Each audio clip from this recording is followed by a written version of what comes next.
Hello there, everyone. Welcome back to the channel. Today, I'm joined by Caleb, Sea-Dog, Bravo here to discuss 5 theories relating to Tears of the Kingdom. Now, most of these are the popular ones. We're not doing any crazy deep cuts, but we wanted to talk about these popular theories that are going around regarding Tears of the Kingdom, regarding the characters, regarding the plot. And I thought, who better to join me than Caleb, because he is definitely a little bit more scholared than me when it comes to the Zelda lore. I do know a lot about the Zelda lore. Yeah, you're a big Zelda lore guy. Also, I haven't played Twilight Princess, which is very important for one of these. Yeah, that might have helped. So, yeah, so we have 5 things here. We're going to start off with kind of a softball, something a lot of people have been talking about, and that is Zelda's actual location in this game. And also, I want to talk about a little bit of, like, just the story structure of how this game is going to play. So, in the most recent trailer, we see Zelda, and she's alone on what seems to be a sky island, or a sky island before it rose up, I should say, because there's no sky islands in the sky, in the shot of her, like, saying, like, Link, come find me, or whatever. So a lot of people have theorized whether or not she is in a different realm in the past. Maybe it's just an anomaly, and somehow there's just no sky islands in that shot. I'm leaning towards she's in the past, though. So, Kayla, let me get your thoughts on this. Yeah, I think we both agree on this one. It's, in my opinion, it's kind of obvious that she's in the past because, first of all, the area that she's in, obviously there's no sky islands and stuff, but the structure that she's like sitting on is in the trailer earlier, and like it's part of the sky, and it looks more like run down and stuff, compared to like the later shot where you see Zelda with it. So I think she's in the past. It'd obviously be like thousands of years in the past or whatever. I think that would make the most sense. Right, probably. I would assume 10,000, right? Just to make it like all line up. Yeah, because people have theorized since Breath of the Wild that if they were to do like a direct sequel, it would be like you go back in time to become the legend from 10,000 years ago. Yeah, and I think this has some interesting implications for the structure of the story, because a big complaint with Breath of the Wild for a lot of people is that you're not experiencing the story in real time. I'm pretty sure that's going to be the case in this game also. To be completely honest, I mean, I can't really imagine what else they would do, because the memories that were in Breath of the Wild, there's not really anything else to tell, just memories. Well, right, but and I mean this goes with another thing, but there's a shot in the trailer of Link in a really like clean Hyrule Castle, so maybe it's memories you play through, or maybe it's you get glimpses of like I don't know how it would work exactly in the context, but maybe you get a glimpse at what Zelda's doing through a memory technically, even though to her it's happening in real time, if that makes sense. You know, obviously the stuff with like Riju and Sidon, that's all going to be real time, but I do wonder, you know, if she's in the past, I feel like the way Breath of the Wild is structured, being completely open-ended, the memories made sense. I wouldn't be surprised if they try to do something like that again. Maybe it won't be the exact same where it's just a cutscene, but you're not going to be experiencing, like, for example, that cut, like, honestly, that cutscene from the reveal trailer with Zelda and Link in like the caves, I wouldn't be surprised if that's a cutscene you get later in the game. I don't think that's the beginning of the game. I'd be kind of surprised, because I just feel like that's gonna replicate what Breath of the Wild did, where you just run out from an area and then you learn as you go, you know? Well, I think this game is definitely going to be more story focused than Breath of the Wild was, at least. And to be honest, I can't really imagine how they would do it with the flashbacks in this case, because obviously the stuff is happening now, like in the present. Except for, like, obviously if it's 10,000 years ago. But it's not like that could be a memory.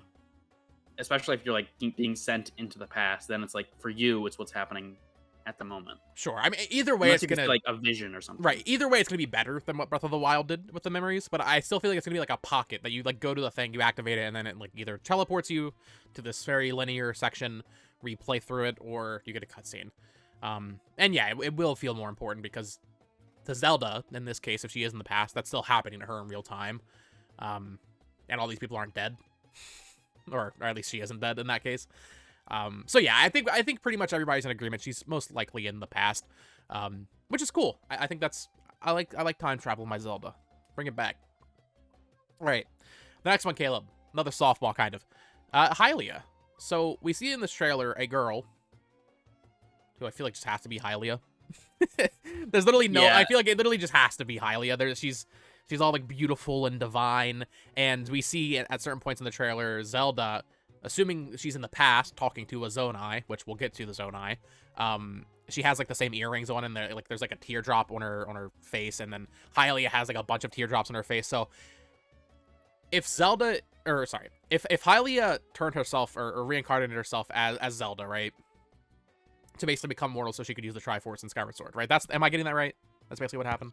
So in Skyward Sword, basically the history of Hylia is she was a goddess that came down, lifted the island into the sky, became Skyloft, and then she reincarnated herself into Zelda.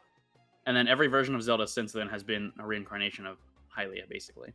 Right. And so people are saying that this new character that they showed is just like maybe like another incarnation of Zelda that became Hylia, or it's Hylia herself. So it's like that original Hylia from like pre Skyward Sword. Okay. The idea is basically that Zelda would become Hylia, like she would unreincarnate or whatever. Unreincarnate. yeah. I get what you're saying. So yeah, that makes sense. It's interesting because, and this maybe goes against what I was saying with the memories. In the trailer, we see Hylia very clearly doing combat. Now, I don't know if that's just a cutscene of a flashback. That could be also. But it almost like she's like shooting. Is it Moldugas or is it just sand seals? What is she shooting? I think it was supposed to be Moldugas. Moldugas, like they go underground. Sand seals, I think they're mostly above the ground. So I mean, I guess that could just be a cutscene from 10,000 years ago of her fighting those. But I don't know. It kind of looked like, felt modern in that cut. I don't know. In that moment, for some reason, I feel like that wasn't in the past. I guess there's no real evidence of that though. Yeah, I mean, it could just be. The thing is, I feel like if most of the stuff, if there is a part that takes place in the past, most of it would be on the ground though, because you see Zelda, she's on the ground in that final cutscene, and there's no Sky Islands. But in the scene where you see Hylia shooting like the blast, it looks like it's coming from the sky. So that feels like it could be the present. Right. I was confused on that too, because I don't know if she's on a sky island though. It kind of felt to me like she's a goddess, she's some divine being. It kind of looks like she's just floating. She doesn't look like she's that high up, you know? Well, we don't really know how the goddesses work. I know like the three goddesses from like Ocarina of Time, they're different from Hylia, and you could see them, they're like flying around and stuff. But we don't really know what Hylia's abilities were, if she could actually fly or not. We do know like the Hylia statues and stuff have wings, but this character doesn't look like she has wings. But it also could just be like some interpretation. Maybe she wasn't actually like magical, really. She was just basically the same as Zelda, but they just called her a goddess because she had this divine power, not necessarily that she could like fly or whatever. Sure. So, right, I guess the plot here would be, like you said, they're trying to like, somehow Zelda gets taken back to the past, and we see her talking in the trailer to what we presume will be a Zonai, and we'll talk about the Zonai just next up here. So maybe they're like trying to prep her, right, to become Hylia again, to go back and stop Ganondorf?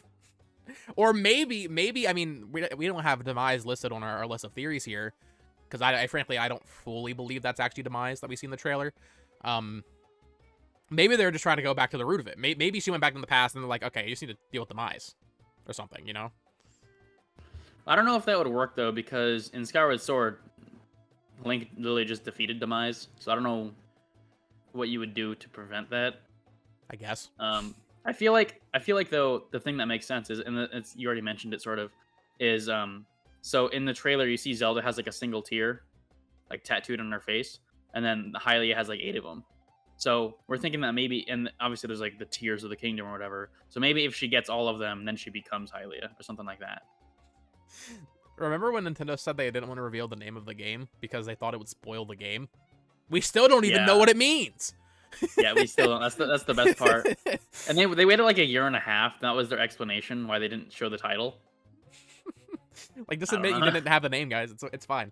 Yeah, it's fine. All right, well, moving on from Hylia, and I referenced it a couple times, the Zonai in this game. So initially, like that first day, Caleb, when we were discussing this trailer together, you thought that the lady Hylia that we're calling Hylia in this trailer, you thought she was a Zonai. Because in Breath of the Wild, they never actually refer to the Zonai as like a different species. They kind of just allude to them as just a savage tribe, right? So you didn't, I guess in your mind, you just never thought that the Zonai would actually be a different entire breed of creature.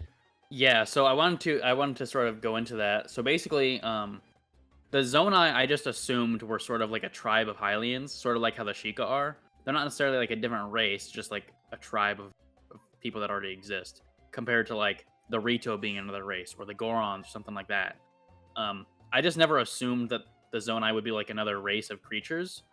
But there are obviously another race of creatures in this game. We've seen them, like the furry looking people. Right. I don't know if those are Zonai though. I mean, we would assume because Zonai play a big part in this game seemingly, and we just see this new creature at the same time. So that would make sense if it's a Zonai. But prior to that trailer, I just assumed it was just like a group of Hylians.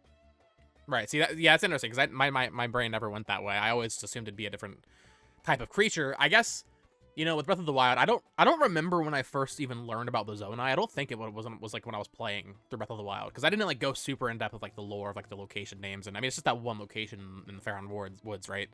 And then I guess there's like more lore building stuff in like the Creating a Champion book. So the moment they had that trailer for, at the time, I guess that was when it's got its title, the Tears of the Kingdom title reveal, and it was like the trailer with all the shots of like the like Aztec, or not Aztec, but like the etchings in the wall, right? The moment I saw that weird creature in that trailer, I was like, oh, that's a Zonai. So in my mind, as soon as I saw that, and I compare it to these furries, that to me just, I'm pretty sure these are the Zonai. I'd feel very surprised if they aren't. That would make the most sense at this point, I think. Of course, we don't know, but but as far as like what we knew about the Zonai in Breath of the Wild prior to like these trailers, we didn't really know anything. But there was just like a location in the game called Zonai Ruins, I think. Yeah. Which is where we got the name from. And then we just looked at the architecture that like looked common compared to like the different areas on the map, and they're like, wow, Zonai was like this big deal. tribe or whatever. They're a big deal, but we don't know anything about them.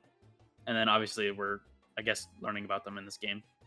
Yeah, for sure. Now, something else I've gotten a ton of comments about disagreeing with me in my videos is, so, okay, there's two Zonai, presumably, in this trailer.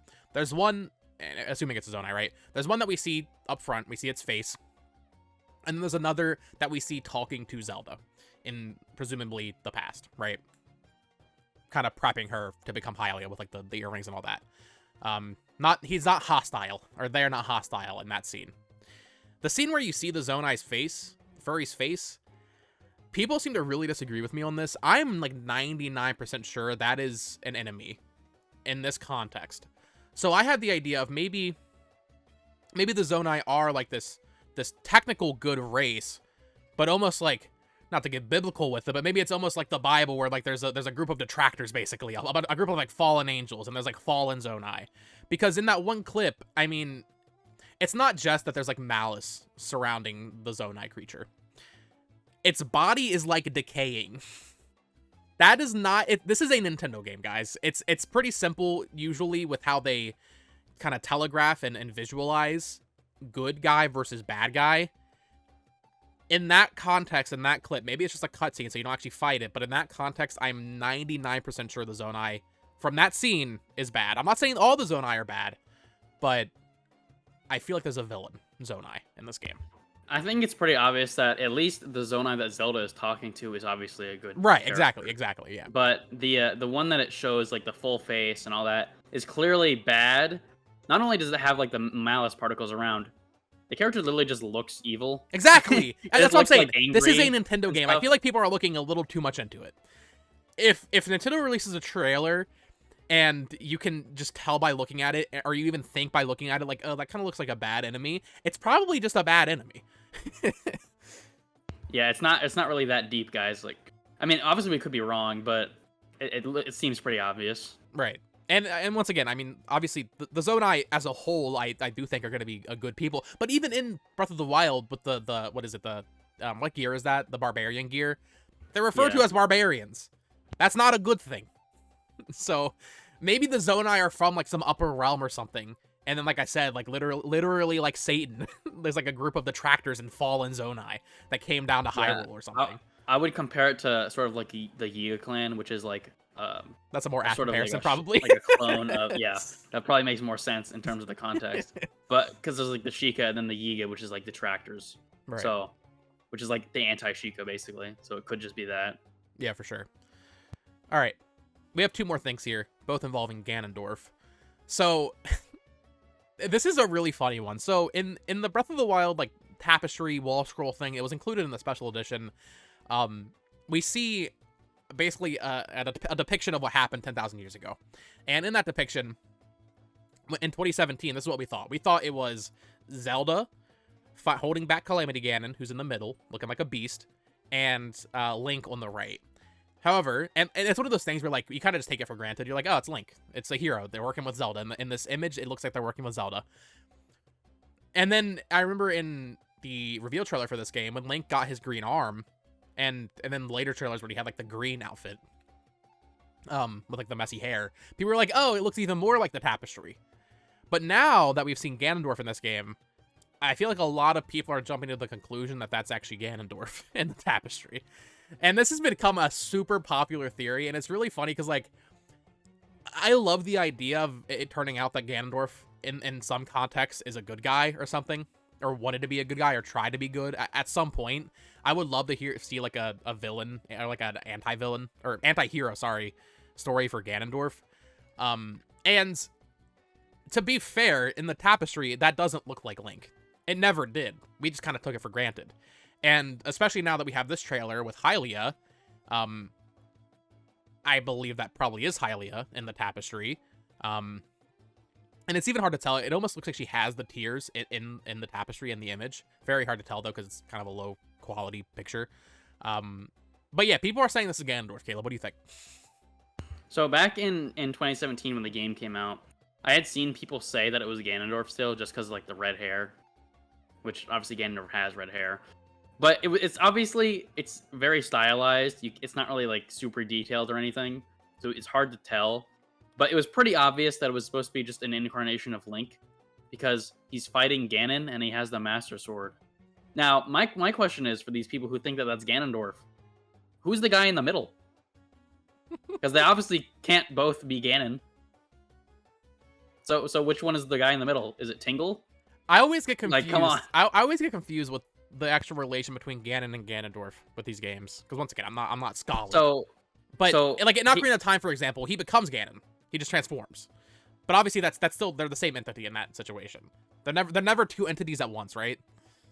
So this kind of, not to jump ahead to, like, our next theory, but basically, there's only been one Ganondorf in the entire series. I mean, we can get into it right now, yeah. Yeah, there's only been one Ganondorf, and it's the one from Ocarina of Time. In Wind Waker, he just comes back from being sealed. In Twilight Princess, he is literally being executed for his crimes in Ocarina of Time. So, there's only been one Ganondorf. So we assume this is the same Ganondorf. That would make sense, right? Right. Ganondorf turns into Ganon in Ocarina of Time. You literally see it in a cutscene. He transforms into Ganon. And then every version of Ganon after that is just a reincarnation of that Ganon. And Calamity Ganon is, I guess, like a super powered up version, basically. He's, like, full of malice and stuff. But effectively, there's Demise, which is the Demon King, and then his spirit is inside Ganondorf when he transforms into Ganon. And then everything else is just a reincarnation of Ganon after that. So, once again, I put like 8 hours into Twilight Princess when it came out on Wii U, and I never finished it, so feel free to spoil me, and spoilers, I guess. If you're watching this, I don't know how you wouldn't know this, although I'm the one hosting this video, and I don't even know this. What actually happens to Ganondorf at the end of Twilight Princess? Does he get sealed away, or what? So here's the thing. At the beginning of Twilight Princess, he is being executed right for his crimes of betraying the king, basically, from Ocarina of Time. And then, obviously, the execution fails, so they banish him to the Twilight Realm instead. And then he comes back. That doesn't work. Yeah, obviously, it doesn't work. He comes back, and then Link has to fight him, basically. The thing that's weird in Twilight Princess is he transforms into Dark Beast Ganon. It's called Dark Beast Ganon. Okay. And he's like the pig form. Interesting, okay. And then after that you fight that, he transforms back into Ganondorf. So it's kind of weird. I don't know what the deal is with that. I don't know if he can transform back and forth. He's never done Right. that before. It's just in that one game. But anyway, he transforms back into Ganondorf, and then you fight him as a Gerudo. And then after that, he dies. Link kills him. He stabs him in the chest. 100% dead. 100% dead. He stabs him in the chest with the Master Sword. Ganondorf he dies standing up on his feet. Okay. I've seen some people put like the shot of I've him seen this too, yeah. with like the sword in his chest, and they're comparing it to the shot from the original trailer where like Ganondorf was like leaning back and his mouth open and stuff. That shot is highly misleading. They're trying to compare it to the exact same shot. It's not. It's completely different pose. In the Tears of the Kingdom trailer, he's literally like on his back with the magic and stuff coming out of his chest or whatever. In Twilight Princess, he's literally standing up and facing downward. It's a completely different pose. Yeah. But we do assume that this is the Ganondorf from that game because he's got a hole in his chest, and there's only ever been one Ganondorf. Right. So that would make sense. The only thing that's weird is how do they last so long for over 10,000 years? Right. Well, we see in that first trailer. I say magic, but like Right. We see in that first trailer he's completely mummified, basically. So I do wonder. I mean, I guess this is bonus sixth theory of how he even comes back. Is it Zona interference? I can't think of another faction that would, in theory, be powerful enough to bring him back. Because obviously Ganondorf hasn't done anything to bring himself back because he's fucking dead. Well, what I've heard of theories is basically that Ganondorf never technically died in Twilight Princess. Is that he was kept alive barely by his rage or whatever, by his malice, and then you see in the trailer the Zonai hand is like grabbing onto his chest where the sword hole was. So that's like the thing that's like keeping him alive, is the malice, and it's sort of like keeping him sealed down there. What we don't know is how does he reawaken in this game? Well, obviously we're gonna find out in like a cutscene probably, but some people were thinking it could be because Link falls down in the pit or something, or he touches the hand and it goes into his hand, the Zonai arm or whatever, which stops the seal on Ganondorf, and then the malice makes him come back, basically. And we see the Master Sword get kind of messed up, and Link like drops it when it gets covered in malice. So that's sort of what we think is going on, but it could be anyone's guess, really. We don't really know. Technically, that's even the same Ganondorf, but I mean, that's another question entirely. Why are Link and Zelda even down there? Do you think in this context they're like looking for him specifically? Like maybe they got like a tip, like, oh, he's not dead. You might want to go deal with that. Or do you think they just stumble upon him and randomly while exploring? Well, I think that there was some sort of reason to find out, because at the end of Breath of the Wild, if you get the true ending of the game, like, obviously spoilers. Yeah. But if you're watching this, you probably know. Anyway, point is, if you get the true ending of the game, you get all the memories, defeat all the Defined Beasts, and then kill Ganon. You get another cutscene at the end where... My cat's being weird. Anyway, you get another cutscene at the end where Zelda is talking about how the Divine Beast Valruta stops working, right?